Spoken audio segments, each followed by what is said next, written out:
Salut les théonautes, dans mes recherches, j'ai trouvé la suite et la fin du mythe d'Etana. Etana arrive enfin au ciel devant la porte d'Ishtar, il s'incline respectueusement devant la grande déesse et lui dit qu'il a atteint un tournant qui le permet de se recharger et de le mener au succès. Rappelez-vous, son but est d'avoir des enfants. Il dit avoir enfin compris son rôle, le rôle du serpent et le rôle de l'aigle dans cette quête. Il finit par pleurer et dit à la déesse « J'étais moi-même le serpent, en deuil de la progéniture de mon sang que je voulais tellement engendrer. » Ishtar le pousse encore plus dans sa réflexion.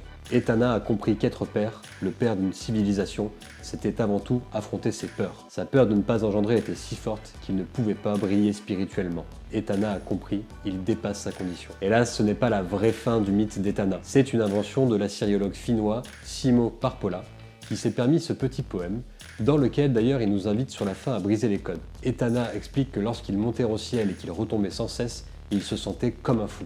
La grande déesse le regarde alors avec ironie et lui dit « Comment pensais-tu arriver jusqu'à moi sans être un fou ?»